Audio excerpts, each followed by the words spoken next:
Hello and welcome to Mindset Monday. And my name is Caroline Ainslie, and what we are going to do today is look at mindset. So if you want some secrets from my life about how to climb a metaphorical mountain or a real one, I'm going to share a few of my stories and my ideas straight after the break. And I hope you can stay with me for the next hour. And after that is Happy Maths Hour, by the way. And today I am solo the whole way through, so it's you and me. Oops. And just as I was clicking the thing, an error message came up.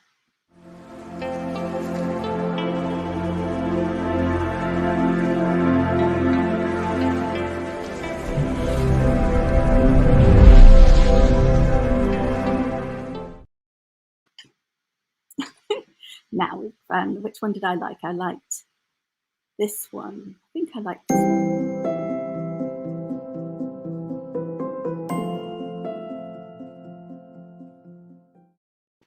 So contact us if you want to share your story, and why not this one?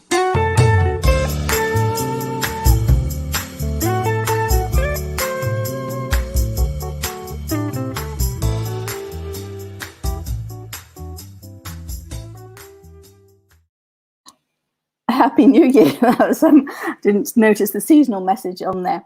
So welcome to Mindset Monday. Now, one thing I have to do is share on social media. So I am totally on my own today. Usually, at least I might have somebody with me. Today, it's me, or oh, look, it's me as well. So I'm just having a look, see where it hasn't come up on social media yet. So I can't share it yet. Oh, that says live there. Can I go to where? Watch live video. That's not helpful. That is so not helpful. Now I can hear myself in my ear. That's really not helpful. Okay, here we go. Share. Share on. Oh, this is so much fun. This wants me to share on groups. I don't want to share on groups. I want to share.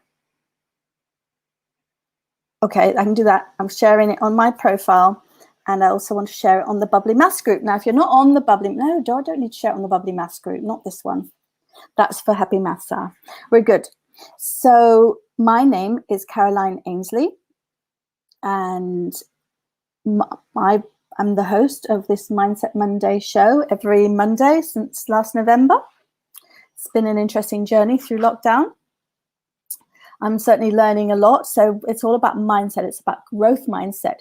Now, I used to believe that positive mindset was critical.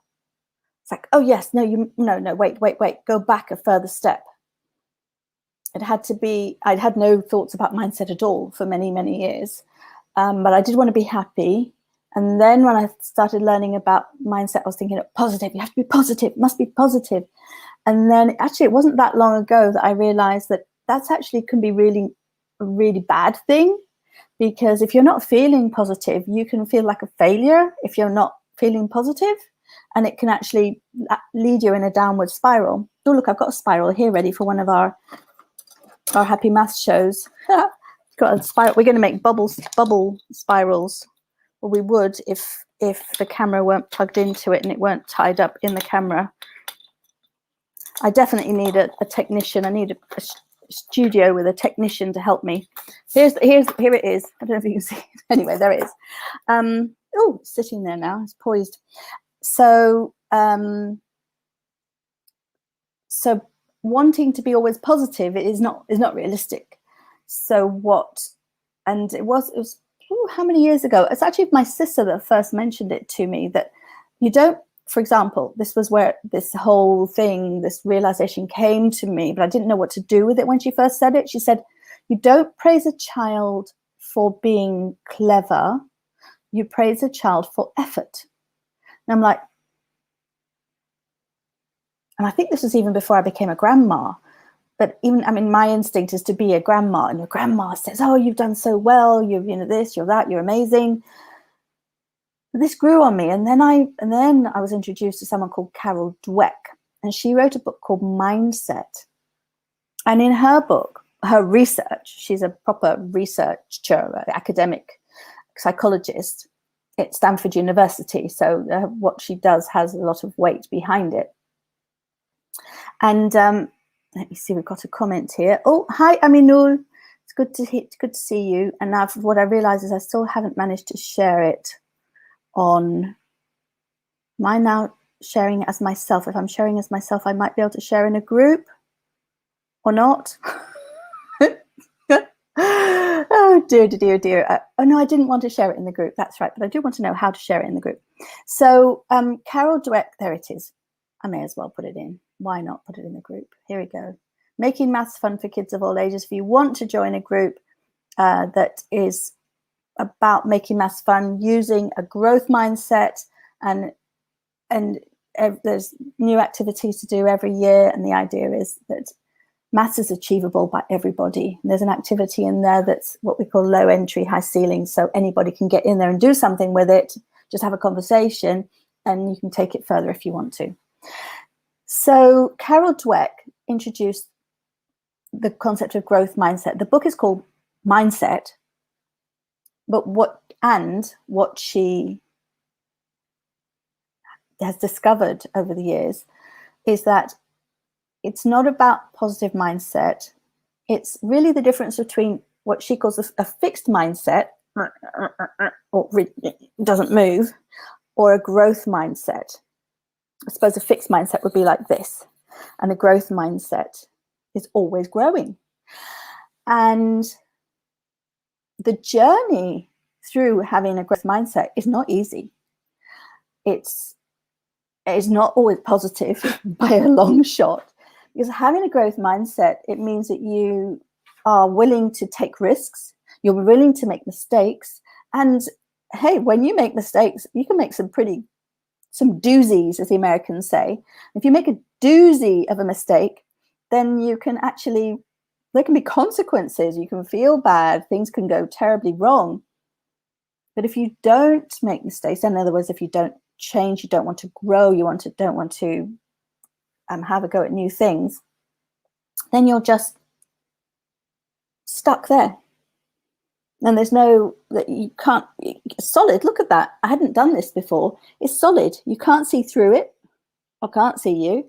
You can't move around it because it's in your head. You can't move around it. You're stuck there. Now, as she comments in the book, many people, I don't know, I assume everybody has some areas where you're naturally got a growth mindset and other areas where you're naturally fixed, or you might have learned to have a fixed mindset through experiences as a child. For example, if you've ever been told, or as a child you were told to just be quiet and just be obedient and sit still when you want to be running around, and instead of, like, a lot of children, not all, a lot of children are allowed to be very inquisitive when they're very young, but then when they get a little bit older, the inquisitiveness is shut down. It's like, no, you're old enough now to not make such a noise. You're old enough now to not keep running around. You're old enough now to be calm. And what the effect that has is the child, instead of having a growth mindset, it brings that in and shuts it off because it's not approved of. It's seen as a negative thing, and you basically get told off for doing it. So that's where the growth mindset, those are my ramblings on the growth mindset, my conclusions over the years. And let me just tell you, well, what we're going to do, we're going back to Mount Kilimanjaro. If you were with me last week, then you know about that I climbed Mount Kilimanjaro in 1963. Where did that come from? I was born in 1962. In 2013, I climbed Mount Kilimanjaro for the first time. And I did it to celebrate my 50th birthday. I climbed just before my 61st birthday. And I talked last week about the whole endeavor of actually getting to the point where I could climb it, which is a bit of a mountain climb in of itself, getting the funds and just making it happen some way, somehow. through the belief that it can happen. And today we're going to talk about the actual climb and how. And I did speak a little bit last week about the actual climb. Today we're going to talk more about the more details about the climb itself to the top. And I don't know if I'm going to get to the descent. The descent might have to be another day. And there's a whole lot of other stories about the fundraising. There's a whole bunch of stories around Mount Kilimanjaro. There's probably a whole story around the day after there is a whole story about, was it the day after? Yes, it was the day after. That's a whole story in of itself. So we had some great adventures while we were there. So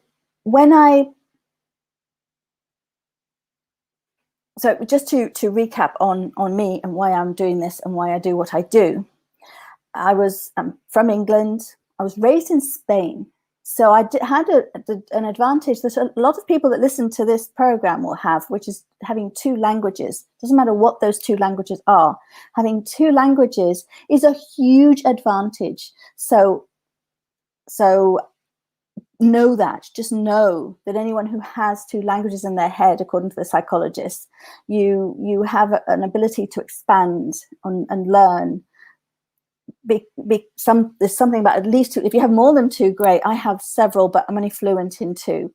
But I have French and Danish and I'm learning Catalan as well as Spanish and English. And at 59, I'm learning Catalan. At 45, I started learning Danish.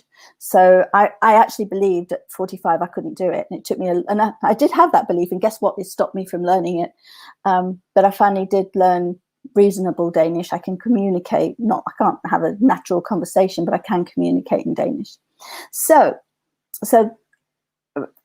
why did I say that? That's because as a child I learned two languages because we lived in Spain. I graduated as an electronic engineer, but it isn't actually what I wanted to do. But the thing was that I actually wasn't very good at maths.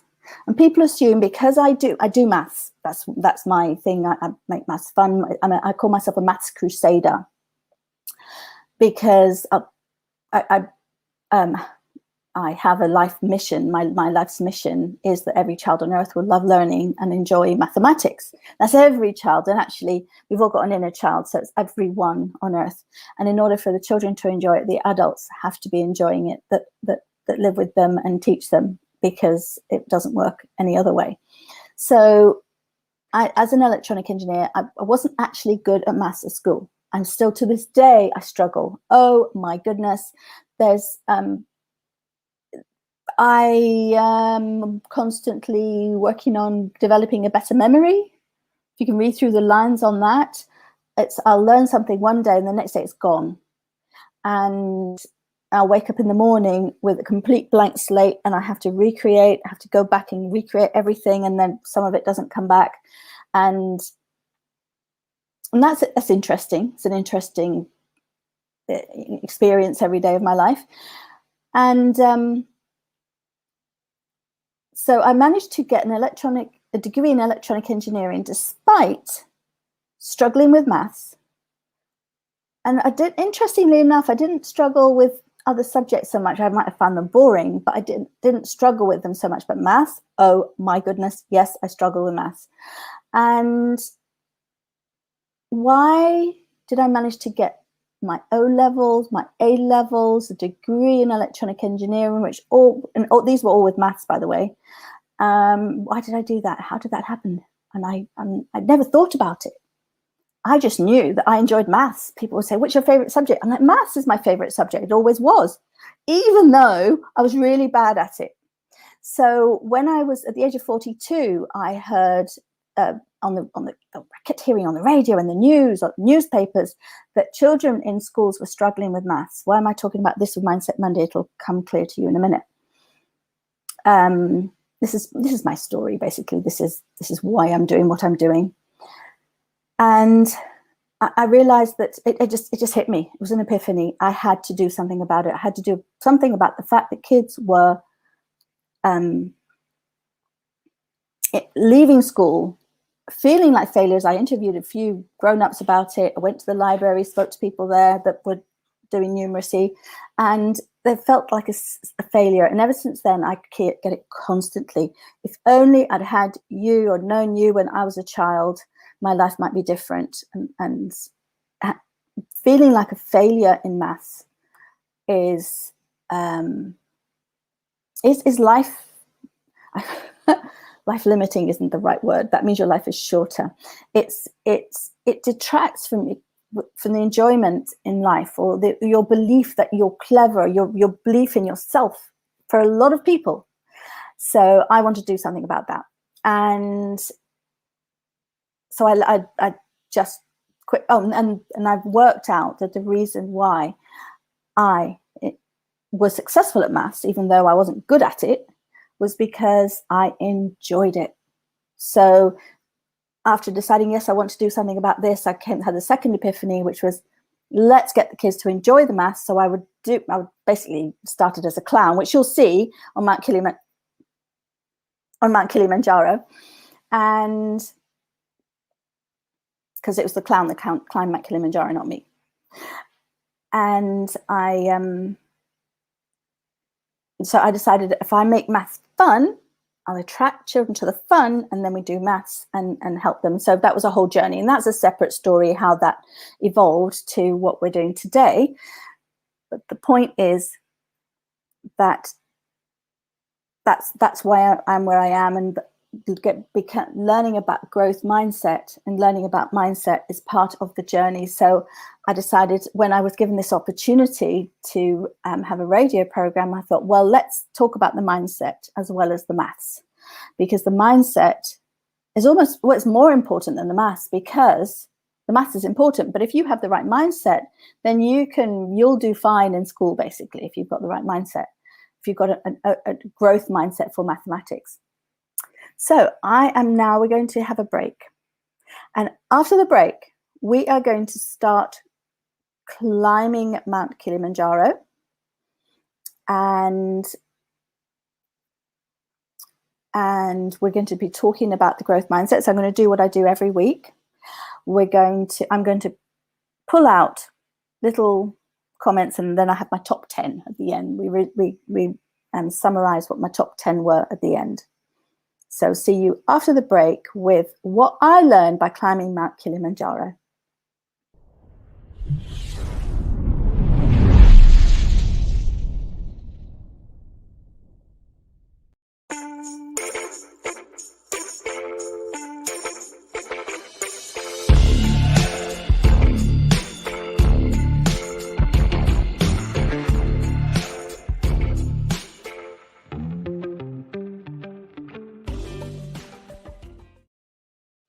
We'll have one more.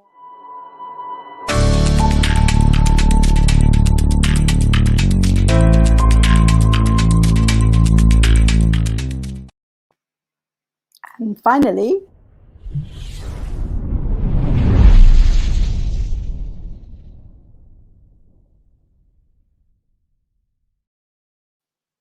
we're so compatible, Relax TV and myself, with what it says no negativity, or was it, oh dear, I've forgotten what it says now. We'll have to have another look now.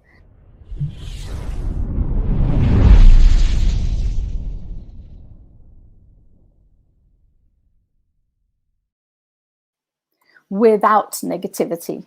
Well, yeah, I've got my beliefs about the growth mindset, that it's not about being always positive, but you know what? We don't need the negativity. We don't have to always be positive, but negativity, the downers, the that's wrong, the no, you're doing it wrong. There are ways of handling that in a positive way, in a helpful way, in an empowering way. So Relax TV, Relax Radio is RELAKS, not X. So there's no X, no negativity on Relax TV. So, we've got Cynthia, my friend Cynthia from Tennessee, from Pigeon Forge, Tennessee. Dollyland. We've only made friends recently, and I'm going to go to Dollyland with Cynthia at some point. I love Dolly Parton. So you wrote morning. Good morning to you, Cynthia. So Mount Kilimanjaro. So we kind of got to the peak last week, but we spoke a lot about the preparations. We spoke about the preparations, and today we're going to talk about, I got it in one, but I'm not quite sure what I got in one. Right, here we go. The preparations last week, and now we've got the actual climb. So one of the things, this is about having a growth mindset. And I spoke about this last week a lot, and that is, once I'd made a decision that I was going to go, it wasn't like, oh yeah, I'd like to go. It wasn't wishy-washy. It wasn't woolly. It wasn't anything. I wanted to climb Mount Kilimanjaro. I was going to climb Mount Kilimanjaro. So I've had this image of this the mountain that you can see in my head. Oh, almost all of my life. It was Everest and Mount Kilimanjaro, and when I realized how dangerous it was to climb Mount Everest, and also I felt very wasteful because I discovered they leave a lot of rubbish up there. They don't leave rubbish on Mount Kilimanjaro. It's not that high that it's not dangerous to retrieve things. And they don't leave bodies on Mount Kilimanjaro, and it was achievable. It wasn't, there is an element of danger, which is from altitude sickness. And also if you get sick from anything, it takes a couple of days to get off the mountain. So if you have a medical emergency and you need medical attention within an hour, it's not going to happen. So that's because they don't have the vehicles on the mountain, or you can't fly in and out. That's it. You're done. If you're going to die, you're going to die. So I knew that, but that's a risk I was prepared to take. Mount Everest was, I realized, no, you can actually cause your death by going on Mount Everest, whereas altitude sickness is an issue on Mount Kilimanjaro, and that can kill you. But I figured that was worth the risk. Did a risk assessment. So end in mind. So one end was being there at the tip of that place with that iconic image, and the other one was being part of this picture.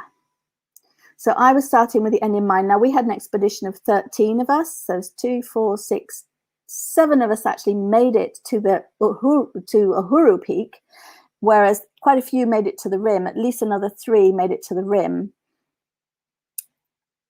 3 or 4 made it to the rim. A couple had to turn back, one just before, not far up. But you had to listen to the guides. You had to follow what you were being. The guidance you were given by the guides. They're not called guides for no reason. And I was nearly turned back myself. I did get altitude. I had a very various degrees of altitude sickness, but then that last night going up, well, we'll get to that in a minute. So number one, you want to have the end in mind. And if you've got the end in mind, you've got the destination in mind, then achieving it, you have a lot more power.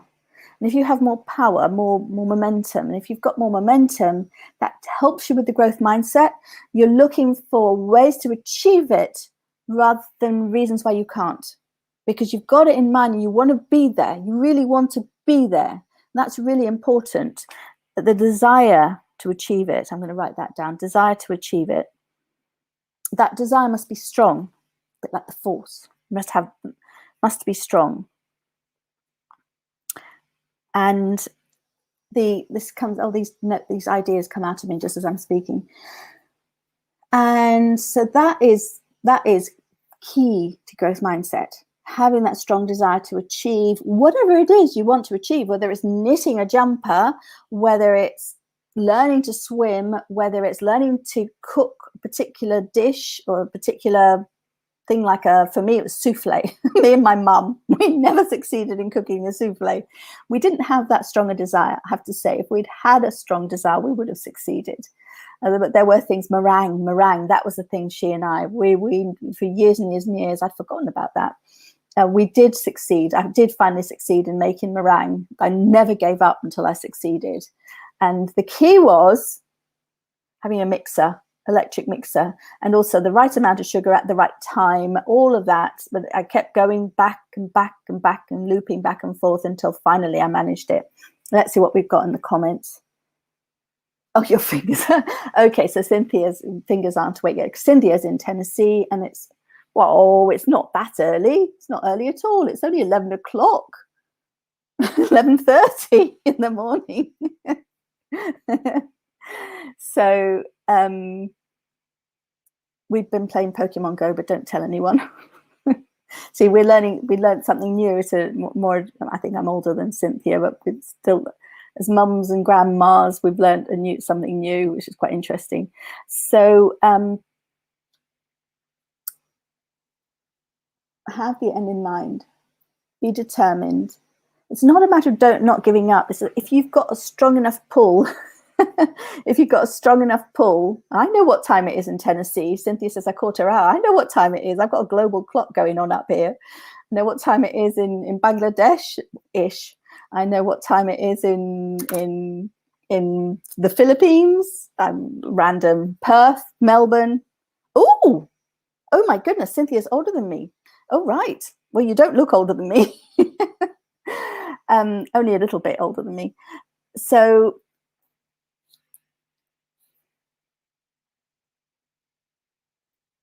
keeping the end in mind, being determined, never giving up. But it's easy to give up, as we did. My mum and I gave up on souffle because we weren't that bothered. Meringue, on the other hand, I was really, really keen to make, and I never gave up. And I only actually worked it out. I must have been in my 30s by the time I actually worked out how to make meringue. 20s at least, maybe 30s, but I never gave up because I really, really wanted to do it. So never give up. Yeah, no, the desire must be strong in it, which pulls you, and that pulls you. And well, I'm going to write never give up.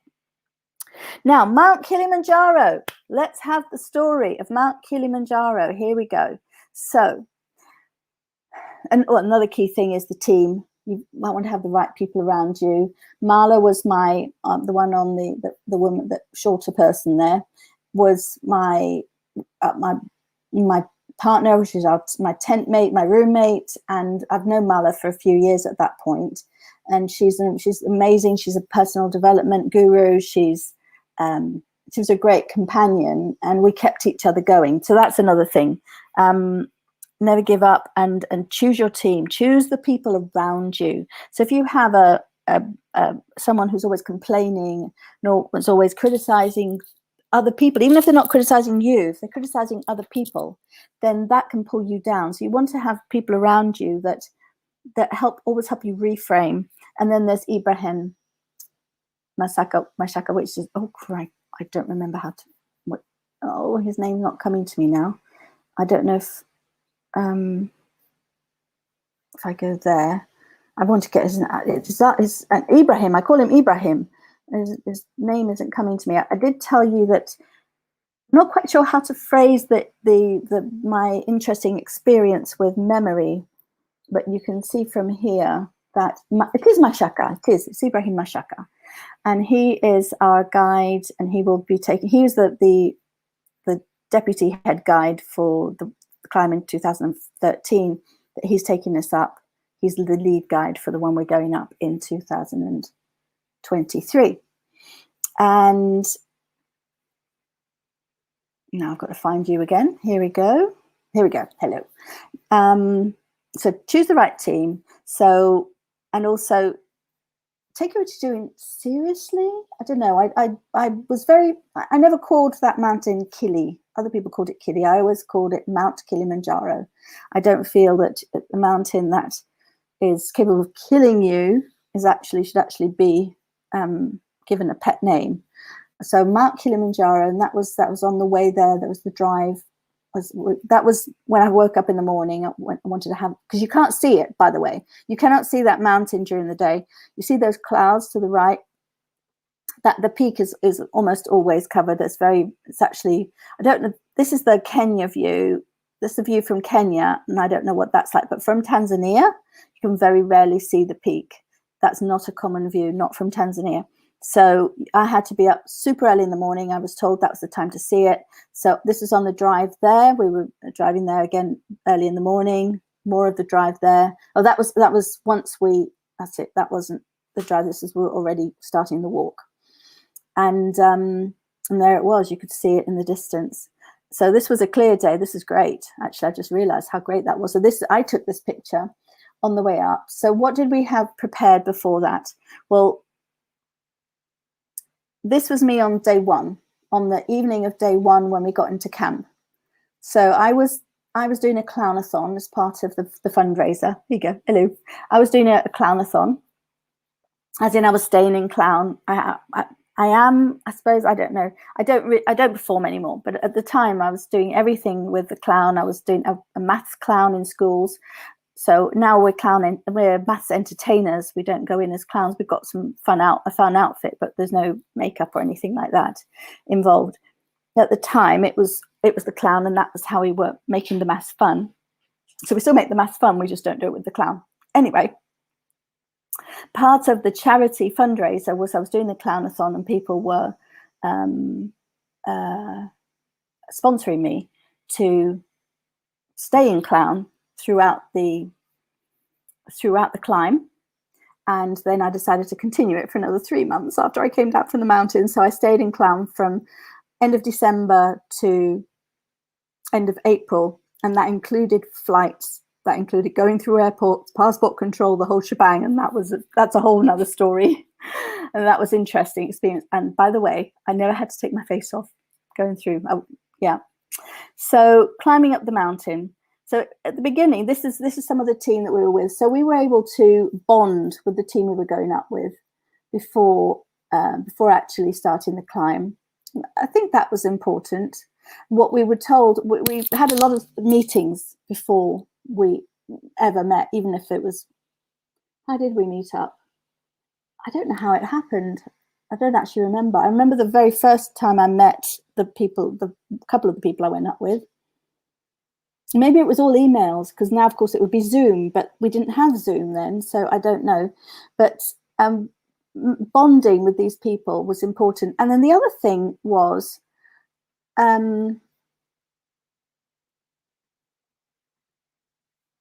sorry, there's an error message coming up, and I don't know what I'm supposed to be doing with it. It just keeps coming up. That's to do with Periscope. I was supposed to do a break. I was going to go to a break.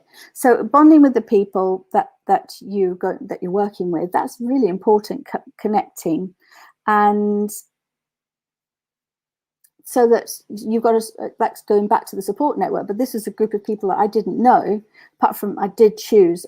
I knew Mala was going, and I think that might have been instrumental in me knowing I could do this. And but we spent 2 or 3 days before climbing the mountain, maybe more. Maybe it's 3 days, acclimatizing and getting to know each other. So that was really important to actually get to know your team, to put the effort into being connected with your team. Let's see okay. Cynthia's got to go. Bye, Cynthia. And so we're going to have a break. After the break, I'm going to take you up. In the 15 minutes after the break, I'm going to take you up Mount Kilimanjaro from the entrance gate all the way. I don't know how far we're going to get. We're going to get partway up the mountain.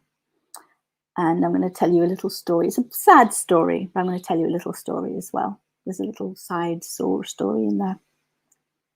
See you after the break.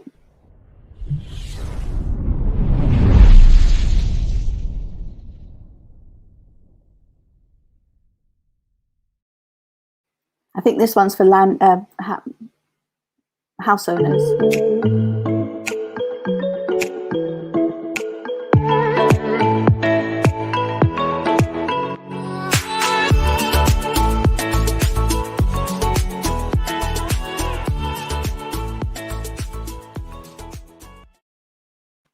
So there you go. You can, if you own a property and you want to rent it, Relax can help you. And then let's go with this one.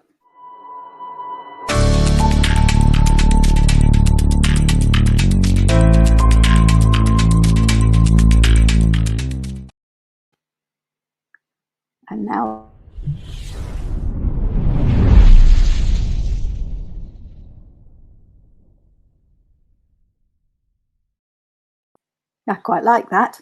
Right, so we're climbing Mount Kilimanjaro. So I've got the team. I trust the teams. I trust the person that's put the team together. Oh, that's right. We went shopping. We all went shopping together. I remember we had a few meetups. We did have at least one meetup, all going shopping to get the right equipment. So here we go. We're climbing the mountain. We've got that one is one of the first sites that I could see once we came out of the woods. And then here we go. I'm quite fresh there, so we can't have been as higher than less than 3,000 meters. We would have been somewhere between 2,500 and 3,000 meters there, because I'm quite chirpy and I'm loving the fact that I'm on Mount Kilimanjaro. Look at me now. You can see I've got my it looks like a bottle of water there, and it's not. It's actually a bottle of a water bottle that's full of nuts and chocolate, like dark chocolate, to give you energy in between meals.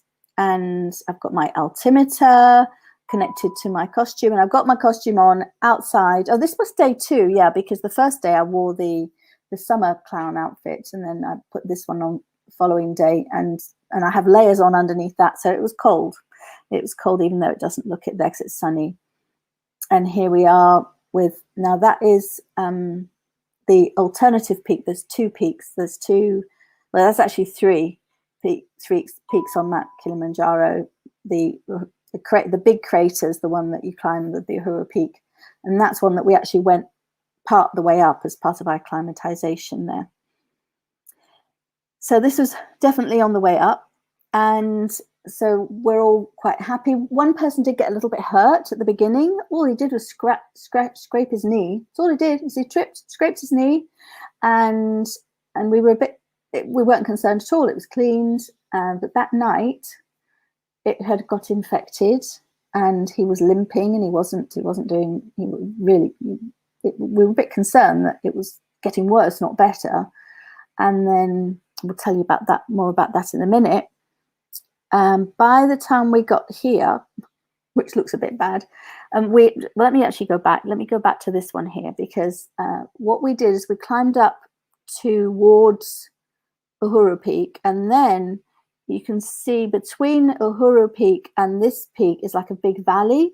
So we went down the bottom of the valley and then up. So we were declimatizing, we're going down. So we probably went up to about 3,000 meters. And then we went down through the valley, whoopsie. And then we went down through the valley so that our bodies could heal. Then we climbed up the other peak. So we slept at about 3,500 meters that time, and that is what it felt like. It didn't feel good at all. It was I suffered from altitude sickness. I was not happy, definitely not happy, feeling sick, headache, all of that. And what we did is then after that, the night after, we then had to go down further. So we had to cross the saddle again down to the other side, ready to start summiting Mount Kilimanjaro. But that night, so we've gone up and then we've gone down and slept, and then we went down and all quite high up and slept high up at 3,500 meters, and then we went down and slept again at about 3,000 meters. So you go up and then you heal. You come down and sleep and heal. And sleeping helps heal the body, and going to a lower altitude. And the idea is, if you don't get better when you rest and go down in altitude, then you have to get off that mountain, basically. No mess, no fuss, get off the mountain. And because you're experiencing altitude sickness, and it can kill you. So because your brain expands, and I don't know what else they don't know. They're still finding out. They still don't know what all the altitude sickness causes it exactly. There's no cure for it apart from going down. Oh, and taking ibuprofen. So so we've done that. We've gone up towards Uhuru Peak. Then we've gone down across up there. We've acclimatized up there. We had to climb further up while we were there, and then down. And oh yes, that was not a pleasant experience. Here we go. That tells you how it was. And then finally we made it back up to a base camp, like the peak camp, which is just, if you just do a straight line from across the green, across the lower hill onto the mountain, it was about where that is. It's slightly, I think halfway, that final peak is kind of halfway up there. And there are a few base camps around the volcanic cone there. And the last night we slept there, we arrived there at we slept at about 3,500 meters, and then we went up. I think it was about 4,000 meters, but it was just a morning. It was just a morning's walk or hike, whatever. But because it's high altitude, it's more than a hike, because you can't breathe because there's not enough oxygen. We're not used to it. And so then what happened? We arrived in camp at about 11, something like that, and then we had to climb up and stay as long as we could on a little outcrop that we were close to, stay as long as we possibly could, and then come back down. And then we had lunch, and then we had to go to bed and go to sleep, like 2 o'clock in the afternoon. And we had to sleep till 10 o'clock at night, so that, because when you climb to the summit, the way it works is you start climbing in the evening, and then you climb to the summit and climb back down to, let's say, a more safer altitude in terms of the altitude sickness. You don't stop and sleep. It is possible. You can go into the cone of the volcano, and there is a camp there that you can sleep in if you want to, but we were not that well acclimatized. It's not something any of us wanted to do, but that is a possibility. If you ever climb Mount Kilimanjaro, you can do that. You can go up to the rim and then go down and sleep inside the cone, which is, I guess, at least 500 meters lower than the summit. And then you've got to climb out again, which is my problem, because I'm going to show you. Let's see. So here we are climbing up. Now, what lessons are we learning here?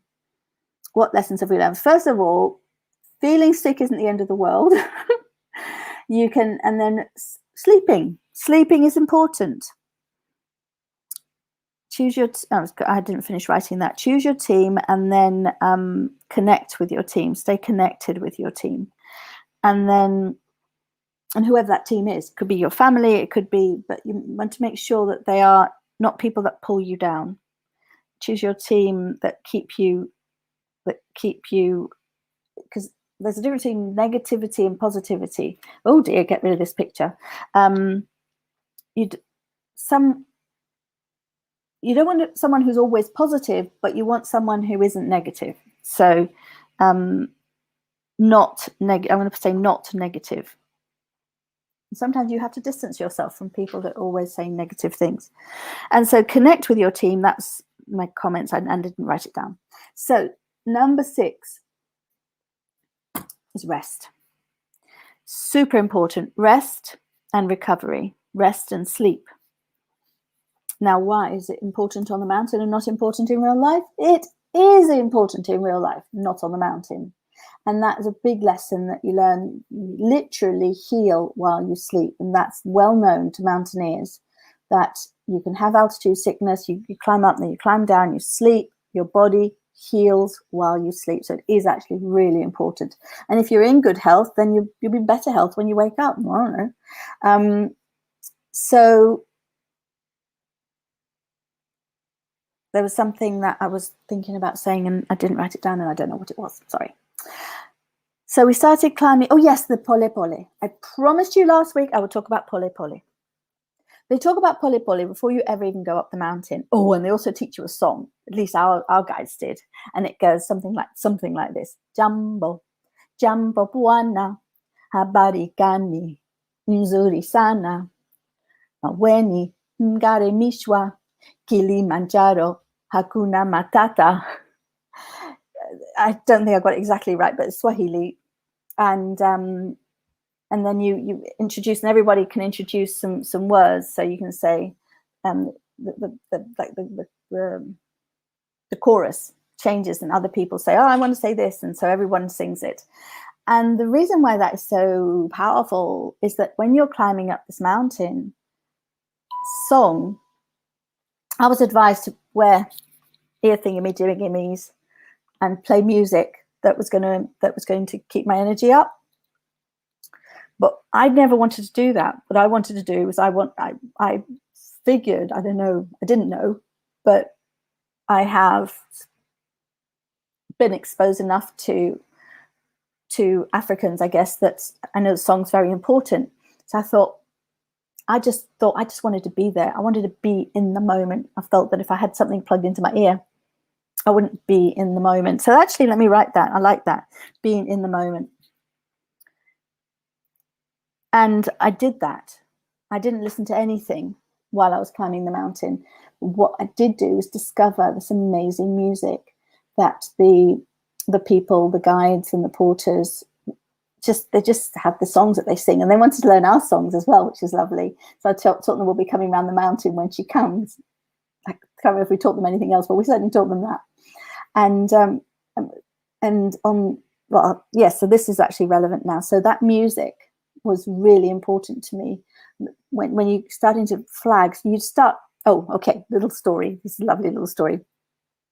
Every day you'd be climbing. So we'd just start, have breakfast, and then hike. Really, it's not more than a hike. It's not mountaineering. You can do mountaineering, but we didn't do that. There's routes up that are hiking. If anyone would ask the guide, how long till we reach lunch or how long till we reach camp, the answer was always 45 minutes. Always. And so it was like, oh, how much further? 45 minutes. All right. And then this one lady was like, how much further? Really? If you don't tell me how much further it is, really how much further, then I'm going to, she's going to get really cross. And she was already quite cross. And he just said, 45 minutes. She goes, really? Is it 45 minutes? Really? He goes, it's 45 minutes. It wasn't. Anyway, that's what they always answer you. And that's something interesting. You could take that. Actually, I'm going to write that. I hadn't thought about that. I can use that. 45 minutes. What does that mean? It means bite size. Just take what you can cope with. Deal with what you can cope with. Baby steps. I'm going to write baby steps, bite-sized steps. Bite-size steps. I don't like the expression eat the elephant one chunk at a time because I don't want to eat an elephant, but it's the same concept. It's just bite-size. Make sure it's something you can handle, and you can get there. You can get to the top of Mount Kilimanjaro if you take baby steps, and the word they use is pole pole. Pole pole means, at least as best I can interpret it, it doesn't just mean slowly, it's slow and measured. So it's no good. It's slow with energy, but it's not. You're not pushing yourself. You're not in a rush. You can burn yourself out if you go too fast, or you can get altitude sickness if you go too fast. Absolutely. So pole pole, take it easy, one step at a time. It kind of goes with Hakuna Matata, really, doesn't it? Pole pole, Hakuna Matata.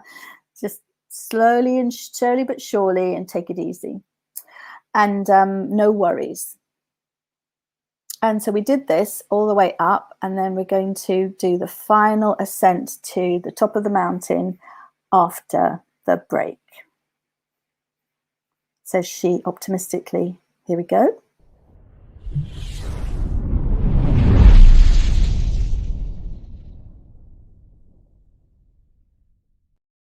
Here.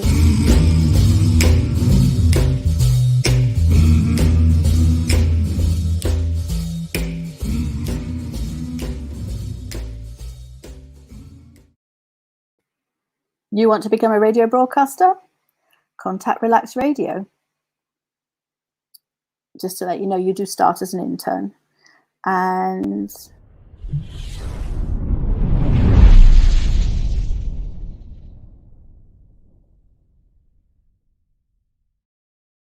welcome back to Mindset Monday with Caroline Ainslie on Relax TV. So the final ascent. Final ascent to Mount Kilimanjaro. It looks like we're not going to get going down at all. We're not going to get that far. So let me tell you what happened on the final ascent. So I told you we had to wake up. Well, we didn't set off there. We basically had two groups. They split us up into two groups. The faster ones, which in my opinion there was no need for it, and the slower ones, which was us. So we had to leave at 10 o'clock. They got to leave later. They got to leave at 11, I don't know what. But we had to leave at 10 in order to make the summit for 7 a.m. was our time. So we were climbing for 9 hours just to get to the rim. Sorry, I said the summit, I meant the rim. We wanted to see the sun rise from, so we had also in that respect, we had another destination in mind. We wanted to see the sunrise from the rim of Mount Kilimanjaro. So here we are climbing up the mountain. You had to have your head thing, and you had to drink water. Super important. We literally would stop, like we had to remind each other to drink water. And if one of us thought about drinking water, we wouldn't just drink water. We'd stop and say water, drink water. Everyone would drink water. I learned to say it in Swahili, but I don't remember how now. And my Edwini that was leading us up the mountain, I was asking to sing. I just learned the word. I couldn't say any more than either water or sing. That's all I could say climbing up the mountain. Just water, sing. That's it. It was really tough breathing. Now that we managed to make it. We made it to the rim for sunrise. And there we were. Oh, the whole blessing.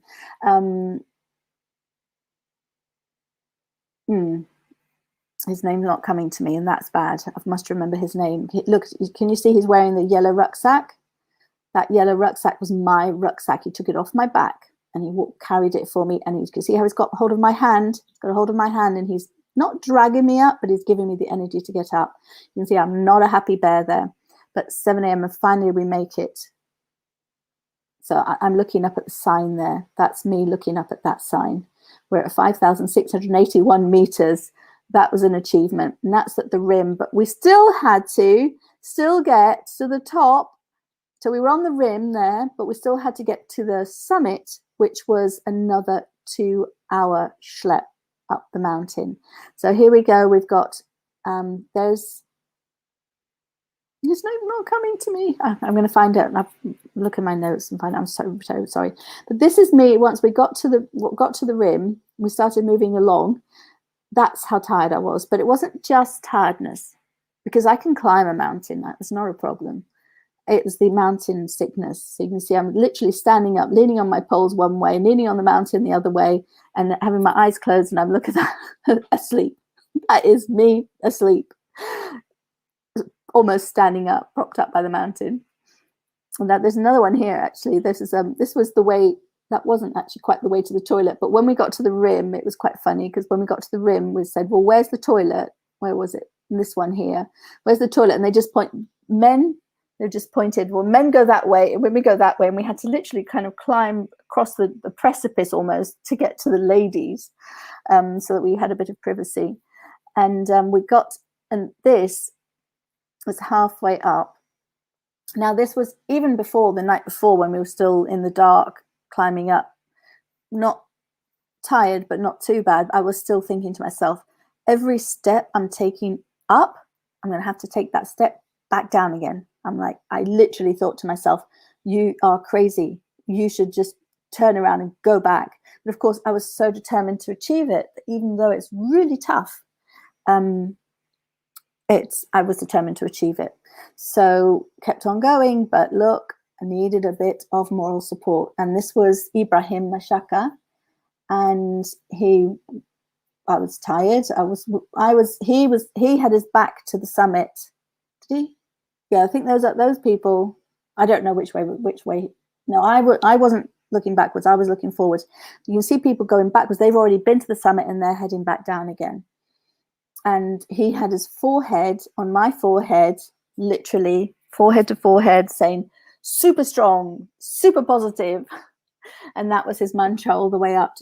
Just keep going, keep on keeping on. So the team you have around you is so important. And I did make it to the top with the right support. I don't look terribly happy, but actually I was actually quite okay once I got to the top. I got over the mountain sickness. I did have a moment of mountain sickness, and they assessed me and they gave me some ibuprofen, and I was okay after that, once my brain stopped swelling. And while I was up there, I displayed the T-shirt that I wasn't wearing, that I wanted to show the expedition I was doing, the fundraising. You can see a glacier behind me. And I flew a kite, because I wanted to fly a kite on the top of Mount Kilimanjaro. I blew bubbles with my friend Ibrahim. And next time I go, I should make giant bubbles, by the way. And then this was the thing I was going to tell you about. I proposed to my Julius. Now I've got a picture of my Julius here. He was in Denmark. There's no way he was going to climb Mount Kilimanjaro. It's not his cup of tea. So he was a really I was sending him pictures, which you can, by the way, you can communicate from Mount Kilimanjaro. There are some spots that just work. So you have to see where the guides are sitting with their phones. You go there and you can send messages. So I was sending the odd picture to him, and he was posting on Facebook for me. So he was doing his bit, and my Ulysses died a couple of years ago, three and a half years ago now. I do know.